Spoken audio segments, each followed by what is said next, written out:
Vamos então iniciar a nossa reflexão de hoje. E o tema que eu considerei bastante interessante da gente estudar é a obra No Mundo Maior, de André Luiz, pela mediunidade de Chico.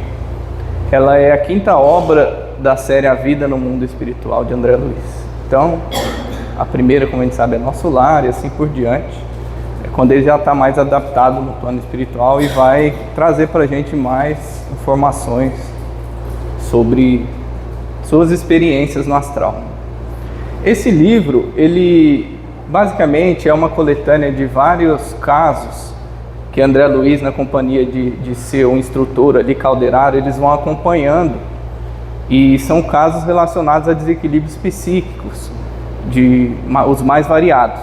E eu, para não falar de todos, eu peguei os principais, que eu considerei os que são mais ricos assim, em aprendizado, que são 4 casos, mas a obra ela traz outros casos que eles estudam. A história ela se inicia com André Luiz na companhia de Calderaro. Eles saem lá da cidade de Nosso Lar em direção a uma zona espiritual mais próxima à crosta terrestre, onde eles encontrariam um espírito de elevada estirpe, né, de muita luz, que era o espírito de Eusébio. Eusébio, ele coordenava uma importante instituição de auxílio nessa zona intermediária do plano espiritual. E ele orientava, né, muitos espíritos que estavam ainda encarnados e durante o desdobramento do sono compareciam ali às preleções que ele fazia, e outros recém-libertos da matéria. Então eles chegam num parque onde se aglomeravam cerca de 1.200 pessoas, a maioria delas encarnadas em desdobramento, para assistir essa palestra de Eusébio. E grande parte desses irmãos ali eram estudantes do espiritualismo, entre outras filosofias afins. André Luiz descreve toda aquela cena, né, a prece que Eusébio faz e toda a emotividade daquele encontro. E ao final, ele encontra-se com Eusébio, juntamente com Calderaro, e Eusébio designa que André Luiz iria compor a equipe de Calderaro para o socorro nessas atividades na próxima crosta ali. E aí a gente adentra o primeiro caso 1 ali, que é entre Camilo e Pedro. Esse caso, André Luiz, junto de Calderaro, eles adentram um hospital e lá eles se deparam com esse processo obsessivo. E Calderaro vai explicar que o verdugo Camilo, ele já estava desencarnado no caso, e ele fora morto por Pedro há 20 anos atrás. Então a gente tem um desencarnado que é Camilo e um encarnado que é Pedro. E essa trama de ódio, ela se dá em virtude... acho que deu algum probleminha no som. Foi.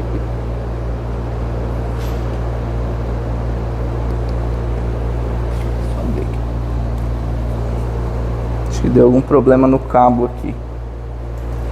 Nossa. Ou na bateria também, pode ser. Deve ser aqui? Não, ele já tá no... o microfone parou de funcionar.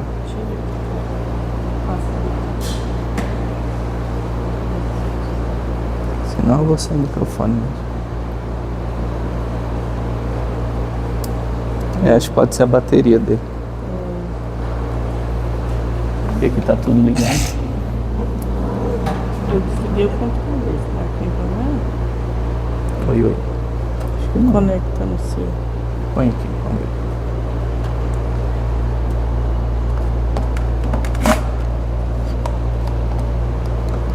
Não. Acho que acabou a bateria mesmo. Bom, acabou a bateria do microfone. Vamos tentar fazer aqui sem o microfone. Oi. Tá funcionando. Bom, e essa trama de ódio, né, entre Camilo e Pedro, ela acontece num contexto de trabalho, né, vamos dizer assim. O que E nesse caso, né, Pedro, ele era um... Oi? Agora voltou. Oi. Bom, e nesse caso, Pedro, ele era um funcionário de Camilo, ele entrou ali ainda na infância, ali a trabalhar no armazém de Camilo, e ele atinge a maioridade prestando serviço para esse senhor, e chegando um certo período, ele passa a exigir pagamentos devidos desse passado dele. O patrão, no caso Camilo, se nega a pagar isso, e numa discussão acalorada, o que acontece é que Pedro, ele acaba matando o patrão Camilo e rouba os pertences que haviam no cofre, o dinheiro que havia no cofre. E como Pedro ele era muito próximo ali da família, ninguém desconfia dele nesse ato. E ele carrega, né, ele auxilia nas investigações ali, não há nenhuma suspeita para com ele. E ele segue a vida dele, assim como se nada houvesse acontecido. Mas, no mundo invisível, né, eis que Camilo ele começa a sua vingança ali, se aproximando desse indivíduo e exigindo, né, essa questão do passado deles. E André Luiz descreve assim o processo obsessivo.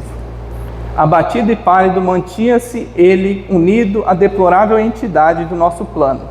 Pareciam visceralmente jungidos um ao outro, tal abundância de fios tenuíssimos que mutuamente os entrelaçavam, desde o tórax à cabeça, pelo que se me afiguram dois prisioneiros de uma rede fluídica. Pensamentos de um deles com certeza viveriam no cérebro do outro. Comoções e sentimentos seriam permutados entre ambos com matemática precisão. Então o que a gente entende aqui, né? Que eles estavam num processo mutualístico ali de troca energética tão intensa que o que um pensava era o que o outro pensava e vice-versa. Então, apesar de serem duas criaturas, né, dois seres, o processo obsessivo acabou tornando eles praticamente um ser só, haja vista toda essa rede fluídica entremeada nesse psiquismo de ambos. E aqui, diante desse caso que André Luiz nos descreve, Calderaro aproveita esse exemplo para tecer importantes informações sobre a casa mental, que é a nossa consciência, né, como que ela está estruturada. Ele diz assim que ambos traziam o cérebro intoxicado e que eles rolaram de um terceiro andar dessa casa mental, onde situamos as concepções superiores, e entregaram-se ao relaxamento da vontade. Deixaram de acolher-se no segundo andar, que é o segundo patamar dessa casa mental, sede do esforço próprio, perdendo valiosa oportunidade de reerguer, e caíram na esfera dos impulsos instintivos, onde arquivam as experiências da animalidade anterior. Então, o que Calderaro traz para nós aqui, que é de grande valia a gente comentar? Que a nossa consciência está distribuída, dividida em três partes principais, né? A primeira delas é a residência de nossos impulsos automáticos, né? E é o nosso hábito, o automatismo, ou seja, todas as experiências do nosso passado que a gente reproduz de forma instantânea, sem muita consciência, dizem respeito a esse primeiro andar, que seria o nosso subconsciente, o passado. Então, se trazemos condicionamentos ruins acumulados ao longo de vidas pregressas e mesmo dessas, esse será o nosso modus operandi, que seria esse primeiro andar. Ou seja, se eu sou muito reativo, muito explosivo, isso está nesse primeiro andar. Ou seja, eu ainda não domino essa questão da reatividade, da raiva. Então isso está nesse primeiro andar como um condicionamento automático, né? Um gatilho automático. Do mesmo modo, se eu já sou uma pessoa mais serena, paciente, esse é o meu condicionamento que eu construí ao longo da minha jornada espiritual, e esse estado de espírito é o padrão dentro da minha organização espiritual. Então, esse é o primeiro andar. Há alguns que vão estar num estado mais instintivo, mais embrutecido, mais dominado pelas questões do ego, pela sede de poder, de glória, os desequilíbrios dos sentidos, como a alimentação, a bebida em excesso, assim por diante, e outros, tendo já se afastado dessa animalidade, dessa estrutura, já vão estar mais sublimados, visitando sentimentos mais superiores. Aí o segundo andar, Calderaro vai dizer que é onde localiza-se o domicílio das conquistas atuais e se erguem e se consolidam as qualidades que estamos edificando através do esforço e da vontade. Então esse espaço da segunda parte de nossa consciência é onde nós estamos trabalhando pela nossa transformação. Então, como exemplo que eu citei, se eu sou alguém muito explosivo, né, muito reativo, impaciente, pode ser que eu já tenha identificado esse aspecto da minha personalidade e hoje esteja trabalhando para transformar isso em paciência, em equilíbrio, em sensatez. Então, esse segundo andar é o andar do que está consciente e aonde há o trabalho de transformação. E por fim, o terceiro andar é a casa das noções superiores, Calderaro diz aqui, indicando as iminências do que nos cumpre atingir. É o ideal, a meta superior a ser alcançada. Então a gente tem Cristo como ideal, tem as virtudes, a humildade, a generosidade, assim por diante. Esse é o nosso horizonte, para onde todos caminhamos. E conforme a gente vai trabalhando, né, esses nossos condicionamentos, a gente vai cada vez mais consolidando essas virtudes. E a nossa jornada nesse plano nada mais é para que a gente ilumine esse espírito, aquilatando cada vez mais essas virtudes superiores. Bom, e aí Calderaro ele faz ainda uma observação que a gente deve caminhar por essas três esferas de nossa consciência de modo equilibrado. Ele diz assim: a criatura estacionária na região dos impulsos, que é aquela primeira fração da nossa consciência, perde-se num labirinto de causas e efeitos, desperdiçando tempo e energia. Ou seja, a pessoa só age impulsivamente. Quem se entrega de modo absoluto ao esforço maquinal, sem a consulta ao passado e sem a organização de futuro, mecaniza a existência, destruindo a luz edificante. E os que se refugiam exclusivamente no templo das noções superiores sofrem o perigo da contemplação sem obras, meditação sem trabalho, renúncia sem proveito. Então a gente deve equilibrar os três aspectos, né? A gente ter um norte de trabalho, que é a consciência sublimada, que são as virtudes, e ir transformando esse nosso passado, ainda apegado ao ego, às questões mais inferiores de nossa personalidade, e ir transformando isso. Bom, e aí Calderaro ele traz essas explicações para André Luiz, e depois eles vão buscar um auxílio de um espírito chamado Cipriana. Cipriana é um espírito feminino que traz uma elevada condição, né, de virtude e de conquistas morais. E ela vai ser usada nesse contexto para fazer o processo de reequilíbrio dessa relação entre os dois, né, de trazer paz a essa relação. E como que ela faz isso? Eles organizam para que durante o sono, né, o Pedro que estava dormindo, ele seja desdobrado, né? E ali naquele desdobramento, na presença dos dois, em que ambos se brigavam ali, trocavam impropérios naquela condição de espíritos, eles vão ser então envolvidos por todo o magnetismo de Cipriano. E é assim que André Luiz descreve, né, essa cena. Estendeu as mãos para os dois desventurados, atingindo-os com seu amoroso magnetismo. E notei assombrado que o poder daquela mulher sublimada lhes modificava o campo vibratório. Sentiram-se ambos desfalecer, oprimidos por uma força que os compelia à quietação. Entreolharam-se com indizível espanto, experimentando respeito e temor, presas da comoção inexprimível e irreconhecida. Aí ela segue. Seus olhos espelhavam no silêncio angustiosa perquirição, quando a mensageira, avizinhando-se, os tocou na região visual, e reparei de minha parte que antes registravam abalo mais forte e indisfarçável. Então ela se apresenta para eles, e naturalmente para eles ela é uma condição de um anjo, de uma santa, né, em virtude do magnetismo dela, e a partir daquilo ela comove eles e consegue, né, tocar essas fibras mais íntimas do coração deles. E então, depois de ter feito todo esse trabalho magnético, o que acontece é que Pedro, que já estava num esforço de renovação moral, ele leva Camilo, né, naquele grupo ali, para conhecer os esforços que ele estava fazendo no ambiente do próprio lar e assim por diante, para se convencer, para se reerguer moralmente, né?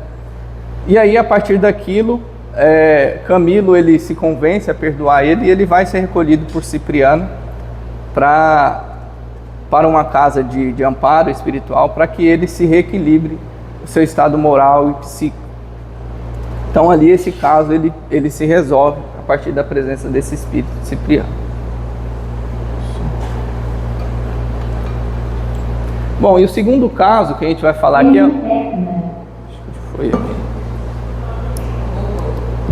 Voltou. O segundo caso é o caso de Cândida e Julieta. É um caso bastante interessante também. Nesse caso, o que nós temos é que Cândida é uma mãe de Julieta, e ela estava já na fase terminal da vida, no leito de um hospital, prestes a partir, mas ela não se descolava da carne ainda em função de suas preocupações com a situação da filha. Essa filha ficaria sozinha no mundo, segundo sua mentalidade, entregue aos caprichos de um homem que Cândida não confiava, que era Paulino, que por sua vez apenas queria se aproveitar da beleza e da jovialidade da moça. E aprofundando um pouco mais no contexto da história, para a gente entender o que nós encontramos, né, conforme Calderaro vai explicando para André Luiz. Que Cândida, ela é uma senhora trabalhadora, honesta, humilde, pobre, e ela tinha 3 filhos. E 2 filhos eram homens e uma mulher, e esses 2 filhos homens abandonam essa senhora em busca de uma vida melhor nos grandes centros urbanos, e ficou somente a filha. Essa, no início, né, ela acompanhou a senhora nas tarefas de costura, esse trabalho mais simples, mais humilde, mas depois ela acabou sendo seduzida, né, pela vida noturna e fácil, e passou a sair com cavalheiros. E um desses cavalheiros que ela acabou saindo era Paulino, e a partir do dinheiro que ela amealhava, né, nessas relações, ela bancava o tratamento da mãe e assim por diante. Só que, sendo uma moça bem criada, né, com a moralidade que a mãe trouxe dentro do lar, ela se culpava muito pelo fato de estar assim, né, não estava casada com aquele homem, e isso gerava um conflito interno muito grande para essa moça. E aí André Luiz vai investigar todo o campo psíquico, energético dessa moça, da Julieta, para entender como que estava operando esse mundo invisível, né, dentro de Julieta. E aí ele diz assim, nos descreve assim: vibrações pesadas, caracterizando-se por cor muito escura, desciam da fronte e fixavam-se no aparelho respiratório, represavam-se na pleura, invadiam alvéolos e daí passavam ao coração, influenciando as trocas sanguíneas, momento em que a substância fluídica das emissões mentais se evanecia, absorvidas pelas artérias. Notei, porém, que esse material oriundo da mente perturbada, imprimindo-se no mecanismo fisiológico, era assimilado pelo sangue, que a seu turno restituía ao cérebro físico, acumulando-se em todas as zonas desses mais próximas da substância cinzenta. Então o que a gente vê? Que Julieta, né, em virtude desses violentos conflitos íntimos que ela sofria, ela passou a despender energias fatais para ela mesma. Essas energias, né, da culpa, do remorso que ela se remoía ali, estava ali impregnando todo o seu organismo, primeiro no âmbito sutil e posteriormente no âmbito físico, e acumulando-se nas zonas cerebrais. E aí André Luiz segue: nesse atrito incessante, agravado pelas péssimas emissões fluídicas do ambiente, que se tornou frequentadora habitual, somente desce a regiões dos impulsos instintivos, experimentando extrema dificuldade em subir ao castelo das noções superiores. Então, assim, não só essa questão dela com a culpa, com o remorso, gerando essas energias deletérias para si mesma, mas o ambiente que ela estava inserida, ou seja, era um ambiente pesado, um ambiente com uma vibração estranha, e isso tudo também penetrava o campo sutil dela e causava esses desequilíbrios. E aí André Luiz diz que ela não estava simplesmente ameaçada pela encefalite letárgica, ou seja, uma inflamação do cérebro, mas avizinhava-se da loucura com estádios por distúrbios variados. E diz ainda, é capaz de apanhar uma pleurisia como antecâmara para a tuberculose. Então todo o desequilíbrio dela no campo do sentimento, da emoção, que não estava equilibrado, né, se prolongado por um tempo, iria gerar essas condições para as doenças, né? Desde a loucura, né, a doença psíquica, até uma tuberculose, por exemplo. Então a gente vê como o nosso psiquismo, quando ele está desequilibrado, quando estamos envolvidos por vibrações de ódio, de culpa, ressentimento, isso tudo vai gerando uma intoxicação, primeiro no campo sutil e depois se refletindo no físico. E aí, eis que André Luiz e Calderaro vão programar uma visita novamente de Cipriana durante a madrugada para conversar com Paulino e Julieta em desdobramento durante o sono, para tentar solucionar a questão.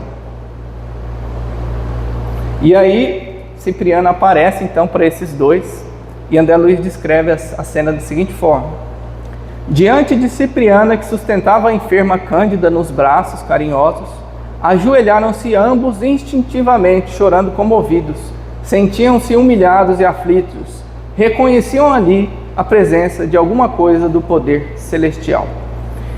Isso aqui é uma constante nas obras de André Luiz, né? A gente vê que nos casos de ódio, de disputas ferrenhas, né, entre inimigos, aí, essa presença de um ser superior que constrange essas criaturas, que emociona essas criaturas, para que elas sejam tocadas, né, nesses espaços que estão mais endurecidos do seu ser. E aí Cipriana ela vai falar sabiamente com Paulino. Por que persistir no vaidoso domínio de uma criança pobre por mero impulso de egoísmo e ostentação? Não te confrange contemplar a prolongada aflição de Cândida, atormentada por atroz pesadelo ante a incerteza dolorosa do porvir da filha? Que motivos te impelem a condenável procedimento? Por que te furtas da responsabilidade santificante? Então, ela vai chamar a atenção de Paulino, para que ele deixe essa postura de se aproveitar daquela jovem, assim por diante, para que assuma um compromisso mais firme com aquela jovem. E aí, por fim, né, Paulino cai em prantos após aquele forte encontro com Cipriana e as palavras que ela falou para ele. E Cipriana encerra dizendo: amanhã Cândida viverá as últimas horas de sua atual existência. Dá-lhe a paz, restitui-lhe o bem-estar, pelo muito que se mortificou para conservar a filha. E aí o homem Paulino, ele diz assim: receba a vossa palavra como se fosse de minha mãe celestial, fazei de mim o que vos aprouver, estou pronto. E aí o que acontece é que no outro dia, Cândida desperta, né? E ela logo recebe a visita de Paulino e de Julieta, agora no campo físico, na carne, né? E ela, com as poucas forças que tinha, já prestes a desencarnar, pede que o cavalheirismo de Paulino cubra as responsabilidades sobre sua filha Julieta, para que ela não fique à mercê do mundo. E aí ele diz: Julieta e eu nos casaremos dentro de poucos dias. Amanhã mesmo iniciaremos o processo de legalização do nosso compromisso, antes que qualquer circunstância interfira por empecer nossos desejos. Fique, pois, descansada, a partir de agora sou também seu filho. E depois dessa notícia, Cândida pôde repousar calmamente e ser desligada do corpo, sendo logo acolhida por Cipriana em espírito. Então aqui é um caso bastante interessante, né? Isso também há outras obras de André Luiz que mostram isso para nós, que muitas vezes o encarnado ele não parte, né, da matéria por questões que ele traz ainda, preocupações, ou ainda parentes que não se desligaram dele, e isso gera esse desgaste fluídico, esse desgaste energético, sendo que já era para esse irmão que está ali na condição de quase morte ter partido, né? Um terceiro caso que a gente vai falar aqui é de um auxílio a um paralítico. Nessa ocasião, André Luiz e Calderaro visitam a casa em que havia um menino de 8 anos de idade com uma condição bastante difícil. E Calderaro informa assim para André Luiz: é paralítico de nascença, primogênito de um casal aparentemente feliz, e conta 8 anos na existência nova. Não fala, não anda, não chega a sentar-se e vê muito mal. Quase nada ouve da esfera humana. Psiquicamente, porém, tem a vida de um sentenciado sensível a cumprir severa pena, lavrada em verdade por ele próprio.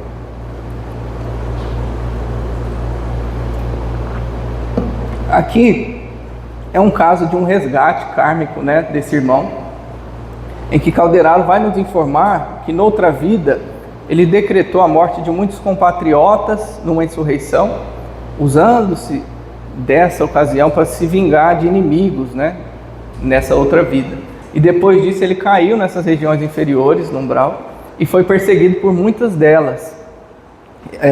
Calderaro fala aqui por 200 anos. E muitos perdoaram, deixaram de persegui-lo, mas 2 ainda permaneceram com ele e estavam ali, provocando todo desequilíbrio naquela ocasião. Aí Calderaro ele segue assim: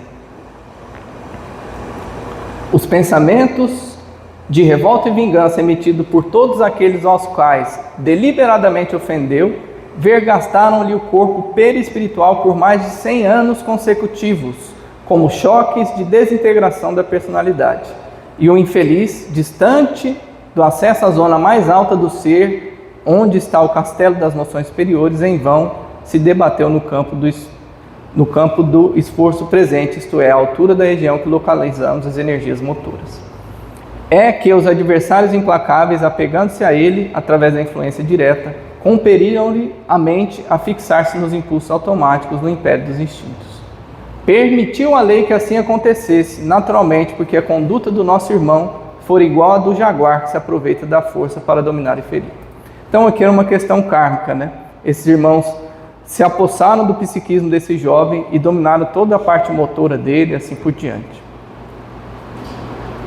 E aí Calderaro ele segue dizendo, descrevendo a cena, ele diz: os raios destrutivos alcançaram a zona motora, provocando a paralisia dos centros de fala, movimento, audição, visão e do governo dos departamentos glandulares. Na verdade, essa dolorosa situação cronificou-se pela repetição dessa ocorrência milhares de vezes em quase 200 de anos. Então eles vêm num processo longo, dominando a mente, o psiquismo desse indivíduo, até culminar numa existência que ele está totalmente tolhido das capacidades básicas para uma vida equilibrada, saudável. E ali o que a André Luiz e Calderaro fazem é inferir bálsamos de luz e amor junto à mãe do menino que estava ali no quarto, e com isso ele consegue se acalmar por um tempo e os algozes se afastam também por um tempo.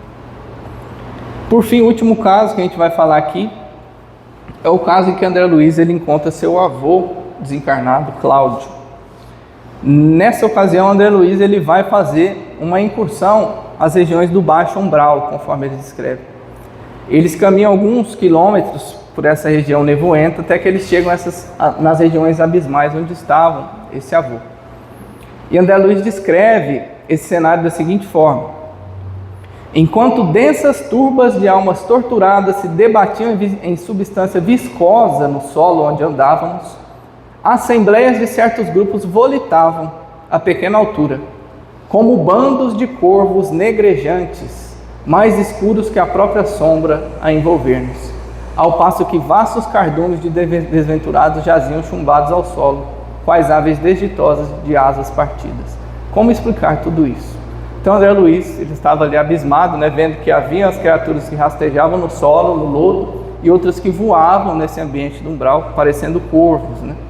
E ele questiona, diante daquela cena estarrecedora, se havia auxílio para esses irmãos ali, e logo, prontamente, Calderaro responde que sim, que havia muitos prontos de socorro na região, que auxiliavam conforme o merecimento de cada um. E André Luiz ainda questiona sobre a questão da volitação, né? Por que esses espíritos, mesmo sendo mentes perversas e tal, por que eles conseguiam volitar? E aí ele responde, Calderaro: a volitação depende fundamentalmente da força mental armazenada pela inteligência. Importa, contudo, considerar que os voos altíssimos da alma só se fazem possíveis quando a intelectualidade elevada se alia ao amor sublime. Há espíritos perversos com vigorosa capacidade volitiva, apesar de circunscritos a baixas incursões. Então ali ele explica, é uma questão intelectual apenas, mas que os verdadeiros voos da alma é apenas com o amor junto à inteligência, né? Só a inteligência a alma não sublima.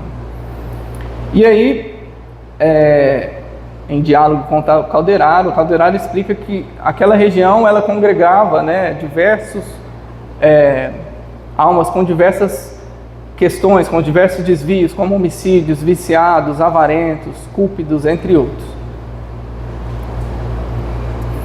E eis que eles seguem então caminhando pela zona purgatorial e eles encontram um grupo de velhinhos. se apegando a uma substância lodosa ao peito, né, conforme André Luiz descreve, que eles diziam ser ouro. Então, que esses velhos pegavam aquele lodo no chão e colocavam no peito, dizendo que era ouro, que eles temiam perder aquela riqueza deles ali para os ladrões. E aí Calderaro explica que eram usurários, ou seja, pessoas que pecaram com a questão do dinheiro e assim por diante, e que haviam muito se apegado às questões materiais, à fortuna material transitória. Calderaro diz assim: menosprezavam direitos alheios e escarneciam as aflições dos outros, armavam verdadeiras ciladas a companheiros incautos no propósito de sugar as economias, locupletando-se à custa da ingenuidade e da cega confiança. Tantos sofrimentos difundiram com as suas refletidas ações que a matéria mental das vítimas, em maléficas emissões de vingança e maldição, lhes impõe etérea couraça ao campo das ideias. Assim, atordoadas, fixam-se aos delitos do pretérito, transformando-se em autênticos fantasmas da avareza, atormentada de miragens de ouro no deserto de padecimentos.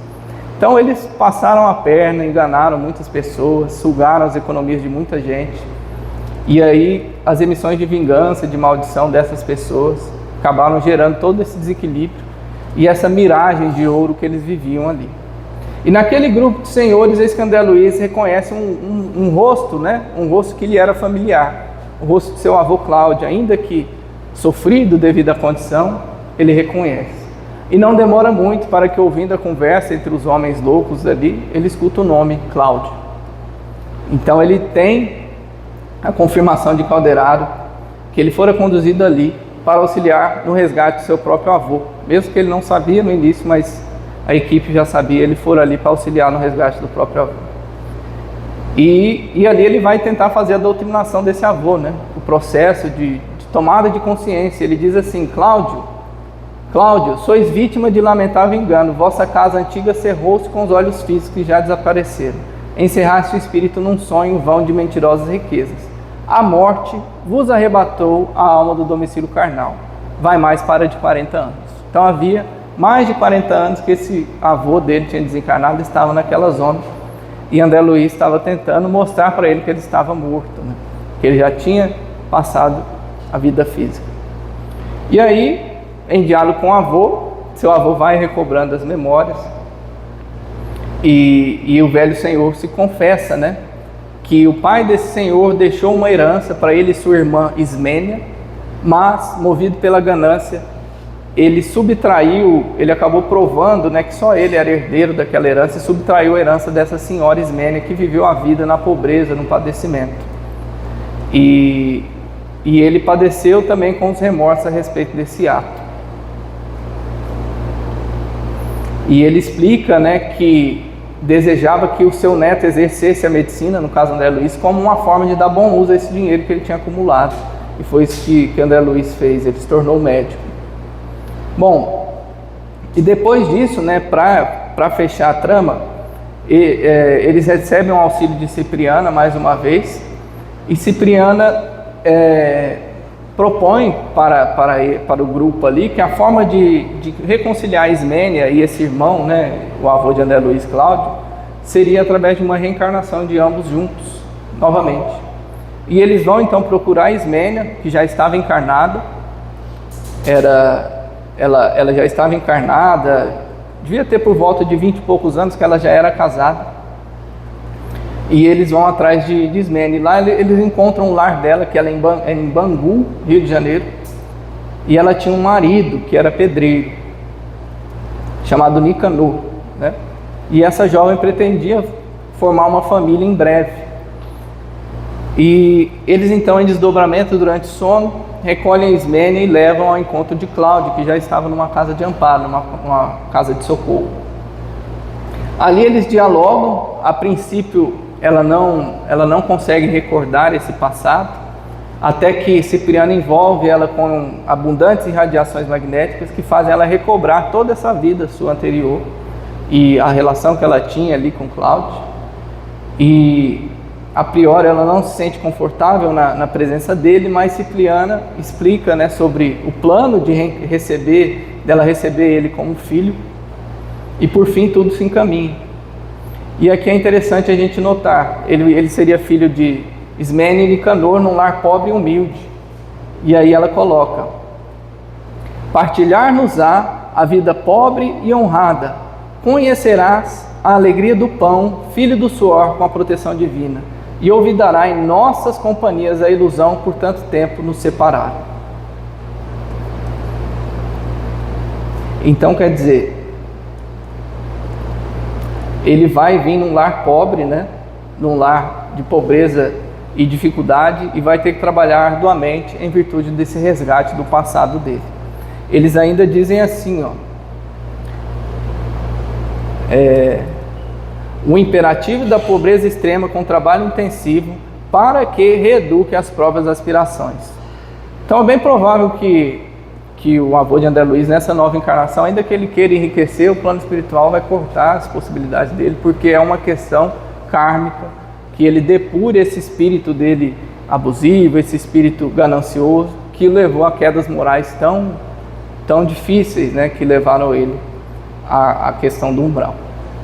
Por fim, a história, o livro, ele finaliza no lar de Cipriano, que era uma instituição localizada ali nas zonas inferiores, em que Cipriana auxiliava no resgate dessas almas, na recolocação delas, no sentido de evoluir, auxiliando em encarnações e assim por diante. Bom, então esse é o resumo do livro, pessoal. É um livro bem rico, porque ele não é uma história contínua, mas um conjunto de várias histórias em que André Luiz aborda os desequilíbrios psíquicos e como esses equilíbrios acontecem, né, na esfera sutil. E é bastante rico porque mostra a lei de causa e efeito, a ação e reação, a expiação, as provas que esses irmãos vão ser submetidos e assim por diante para resgatar esse passado. E nos ensina que sempre o nosso maior advogado, nosso maior defensor, né, em nossa jornada espiritual são as boas obras, é o equilíbrio da nossa energia, é buscar elevar, é buscar transmutar os nossos condicionamentos inferiores, porque conforme a gente viu, quando a gente vai se deixando envolver pelas energias mais densas e não tá consciente desses processos, a gente vai sofrer as consequências disso, né? Seja através de uma doença, seja culminando num ato que vai gerar consequências futuras para nós e assim por diante. Então essa é a nosso maior desafio aqui, né? Purificar esse nosso condicionamento íntimo. É isso, acho que eu me estendi um pouco aqui, mas é por aí. Quer fazer o encerramento? Só fazer uma prece então de encerramento. Senhor,